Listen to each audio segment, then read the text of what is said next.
Izwi labayinyama lahlala phakathi kwethu. Zithandwa zami, hlanganyelani kanye nami njengoba sizwa izwi likaNkulunkulu. Makadunyiswe uJesu Kristu.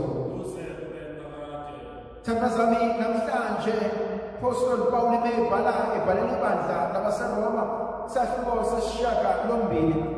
Uthi yini engasahlukanisa nothando lukaKristu. Ngimbuka uPauli ebuza ukuthi sekwenzeke konke, ngakuzwa konke, ngakubona konke, kodwa yini engamsusa othandweni lukaNkulunkulu? Lo mbuzo kaPauli umbaqambili. Eyokuqala ukuthi yini engangisusa ekubeni mina ngithande uNkulunkulu.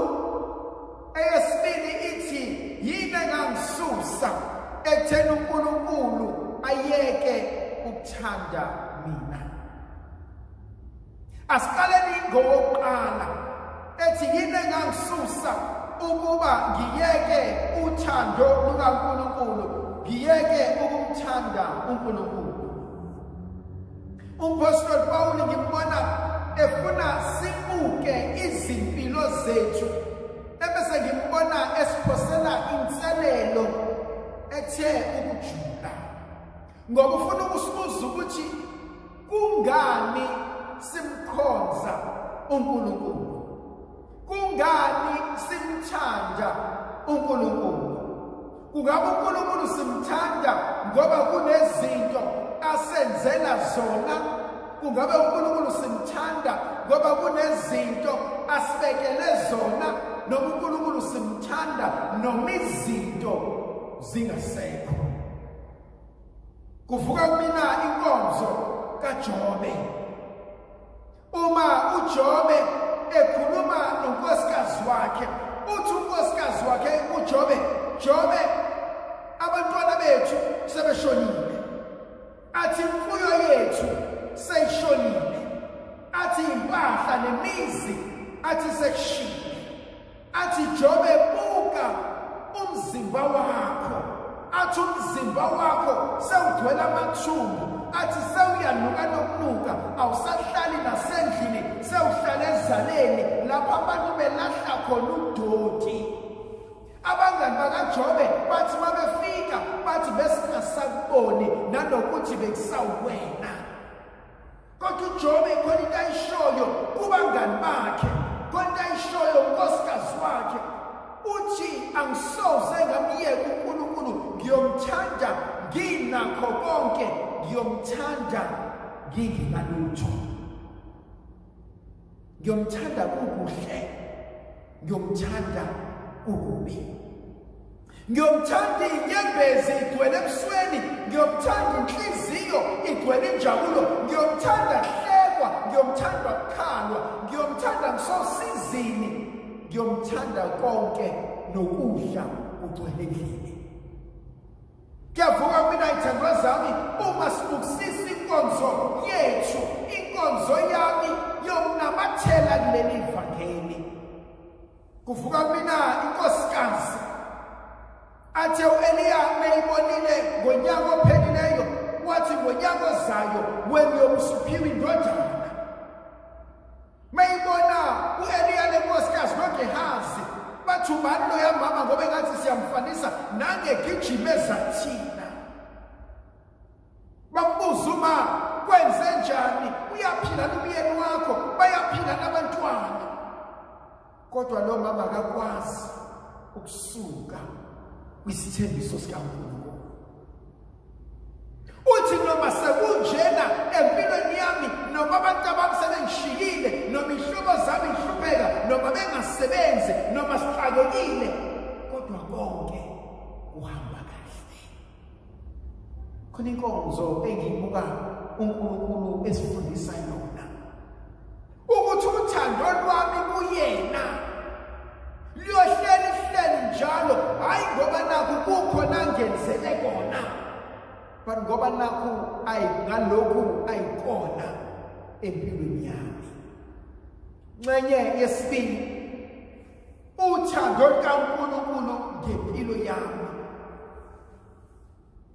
Noma ngathiwa nginjani, uNkulunkulu ufuna ukusikhombisa ukuthi akasithandi ngoba nakho singcono, akasithandi ngoba nakho senze kahle, akasithandi ngoba nakho siyingcwele, usithanda ngoba nakho siyathandeka kuyena. Isifundo sokuqala encwadi kaIsaiah chapter 55 siyangithinta. Sithi wozani kimina nina nonke enomileyo, ngizakuphuza, nginike into yokuphuza. Bangaki phakathi kwethu abakhala bathi ndodana kaDavide, ngihawukele mina nomuzi wami. Bangaki asebelahlekelwe yithemba, bangaki onhliziyo zabo zephukile, bangaki abafisayo isandla sikaNkulunkulu phekwempilo zabo. Namhlanje uNkulunkulu ngimbona esibizela enkonzweni enguyena uqobo. Namhlanje uNkulunkulu ngimbona esibizela ebukhoneni bezulu uqobo. Namhlanje uNkulunkulu ngimbona efisa ukungena ezicathulweni zethu, ezohlala emakhaya ethu, azokwakha enhlizweni zethu. Namhlanje uNkulunkulu ngimbona ethi angidinge imali yakho, angidinge lutho kuwena, athi ngicela ungivumele uze kumina, mina ngizokwelapha, mina ngizokwazi ukulungisa isimo esempilweni yakho, mina ngizokwazi ukulungisa izinto ezisemndenini wakho, mina ngizokwazi ukukhupha lokho okuswelayo, wena ohlulekayo ukuyitholela kona. Yangithusa uMntaka Maria uma ethi thina akukho akufuna thina, yena uzosinika amanzi, azasinike newayini, asinike nobisi. Akukho esiyokuswela. Inkonzo enye uNkulunkulu asipha yona evangelini lethu lanamhlanje, uthi uJesu ngokuzwa ukuthi useshonile, uJohannes uMbhapatisi esehamba nabafundi bakhe endleleni, khona isixuku ahlangana naso. Asibuke abe nomunyu, asibuke asizwele, asibuke asihawukele.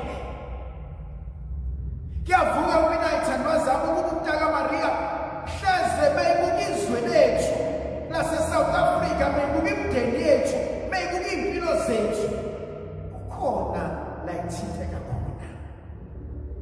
Kuyavuka mina uMntaka Maria beyibuka umhlaba wonke nosizi esibhekene nalo, uyathinteka enhlizweni yakhe.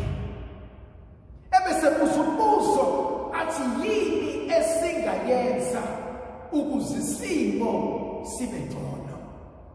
Ngimbona namhlanje uMntaka Maria ehlezi esonweni sikaNkulunkulu ebuzuyise athi, Baba, naba abantu bakho obabiza ngegama lami, obabeke esandleni sami, bayakhala, singabasiza kanjani? Kuvuka mina ukuthi uNkulunkulu wethu usinike inkonzo yokuthi umkhuleko wenu sewufikile kumina, athi inyembezi sezibonakele. Kuvuka mina inkonzo yokuthi uJesu akamlahli owakhe. Bathi abafundi, Nkosi, akukho sizokwazi ukwenza, sicela ubakhiphele emuva labantu bayodle emadolobheni. Nathi uJesu asiseke isikhathi sokuba sibaphindisele emuva, hleze bawe endleleni bashone, hleze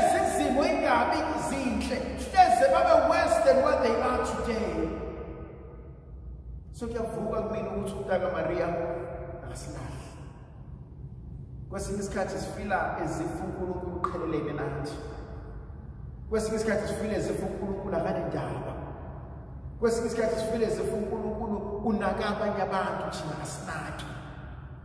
Kodwa namhlanje ufuna ukusho ukuthi nawe sibambane ubalulekile. Namhlanje uNkulunkulu ngimbona ethi angifuni ukuthi ugoduke. Ngingawuswanga umkhuleko wakho. Angifuni ukuthi uhlale ekhaya usaba ukuza kumina. Khona iphuzu alishoyo engibona libalulekile. uJesu kwafundi bakhe banikele mina into yokudla. Ngifuna ukukhuluma nomuntu oselahlekelwe yithemba, osezibona engamsebenzi kwalutho, ezibona esahluleke.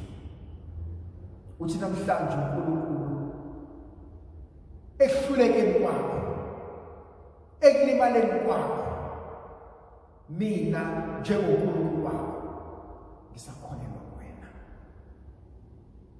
Baningi abantu abahlele ekhaya, hayi ngoba bethanda, asebephila impilo abangayithandi ngoba kade balimala. Noma ngathiwa bazama kanjani ukuyiphilisa, noma ngathiwa bazama kanjani ukuba impilo ibe ngcono. Khona abanye abantu asebesaba ishukuya makunemicimbi yemindeni. Ngoba kunomcimbi womndeni, hlale kuno-anti thizeni noma kunomalume thizeni, kambe mntanami, mntakasisi, sewenzani namhlanje? Kambe ususebenzaphi? Kambe usuwenzani? Aza sabe umntana womuntu ukusho ukuthi angikakasebenzi, awusizange ukuthi kweneke ningangaka ethi uyamfundisa habe nuku. Ayikho into ebuhlungu njengokuswela umsebenzi ufuna ngenhliziyo yakho yonke. Abanye abantu bayitshela ukuthi uyivila, bayitshela ukuthi awufune lutho, bayitshela ukuthi awufune cabanga, bayitshela ukuthi uyisilima. Uzuhlale nawe usibuza ukuthi kanti Nkosi kubalungela bonke, baqashwa bonke ngapha nangapha, konakalaphi mina? Uzuyitshela ukuthi unamanzi amnyama, uyitshela ukuthi unamabhadi, uyitshela ukuthi uneqalekiso. Thina namhlanje uNkulunkulu noma sebekukhulumile konke, kodwa mina sakholelwa kuwena. Ndlovukazi Yesu mayebe nathi sibuze sizivikele. uNkulunkulu somandla sinika amandla negrasiya lakhe ngegama likaYise benendodana nomoya ogcweleyo.